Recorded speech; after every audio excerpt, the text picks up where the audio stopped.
Assalamu alaikum, ladies and gentlemen. Here is Professor Leonardo Mataruna from Brazil, actually teaching at Canadian University, Dubai, in the United Arab Emirates. It's an honor to be here with you today to speak about the importance of the International Conference Sport and Peace. This major approach a vision that transcends the borders, cultures, and generations. You are the future of sport for peace. Throughout history, sport has proven itself to be more than competition. Sport is also a tool for diplomacy and social intervention for changing lives. Sport is a universal language that connects people, breaks stereotypes, disrupt paradigms, and empower people. Whether play on the sandy fields, Olympic arenas, or community playgrounds, sports creates bonds that politics and prejudice cannot easily break. It's bringing together people who may never speak the same tongue, but who share same heartbeat of fair play, respect, and determination. As you look to the future, sports for peace must evolve from symbolic gestures into practical, sustainable actions. First, we must invest in youth. Youth athletes are not only the champions of tomorrow, but also the architects of more peaceful society.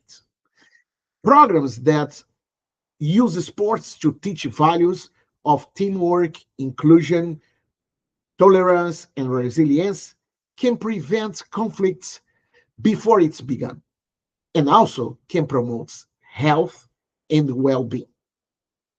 Second, we must harness technology. Digital platforms, esports, and virtual training environments now connect millions of people.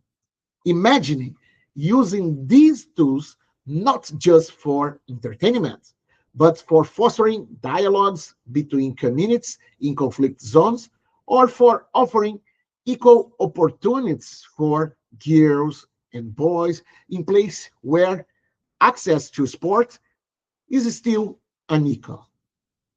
Using artificial intelligence for new connections or to find solutions is not something for the future, but somewhat the orientation, the orientation that educators, managers, and politicians should adopt for the present. Third, we must strengthen partnership. It's not possible to work alone.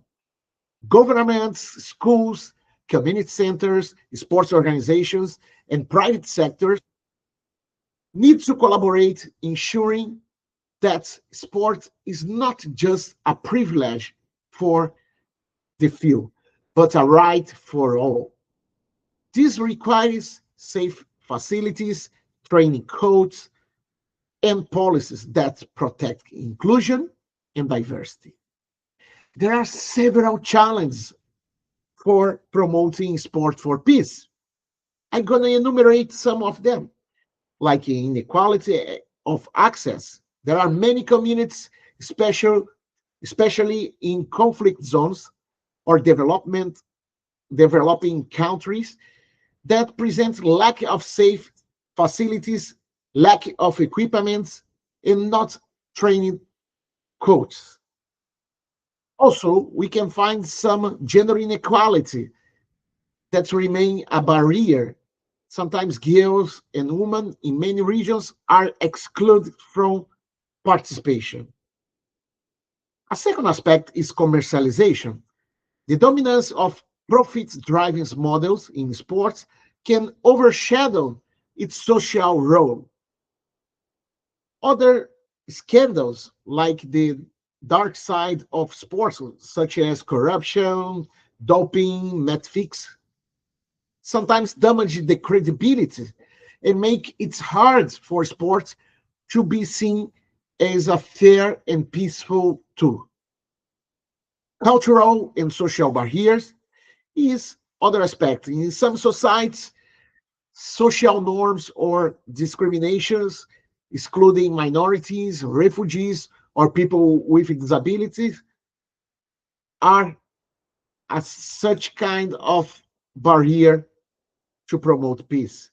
Or misunderstanding between cultures during international events can sometimes spark tensions rather than establish a dialogue or a sport promotion. Now, for me, the last three aspects that are more complicated are the short-term initiatives.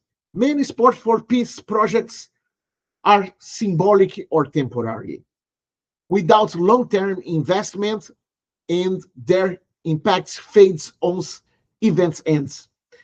This is the case of the Olympic Games and the Paralympic Games. Sometimes we have initiatives that makes sports for peace projects be implemented, but when you finish the games, there are no more investment, no more attention for these initiatives, and this tends to make the project ends.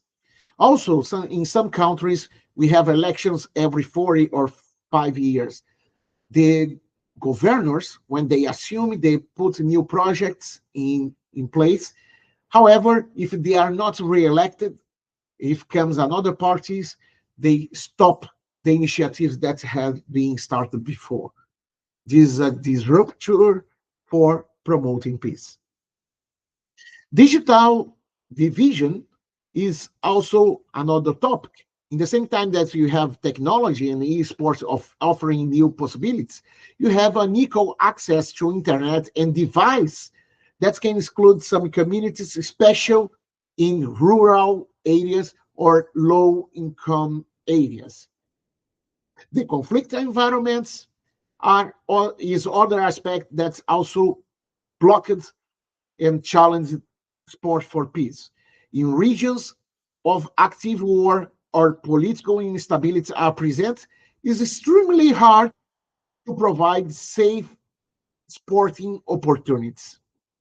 Or sports alone cannot resolve deep roots conflicts without broader peace building efforts. Sometimes some politicians or some institutions take sports as an unique solution to solve conflicts or to promote peace, but this is not true. To promote sport for peace is necessary different efforts together to make a successful action happens. And the last aspect that is more complicated is the overemphasis on elite sports.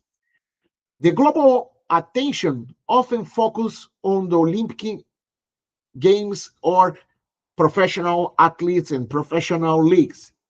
Grassroots and community programs using sports participation are truly building peace.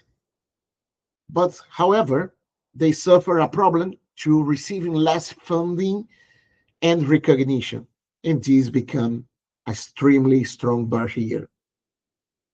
Finally, the future of sport for peace demands leadership with integrity.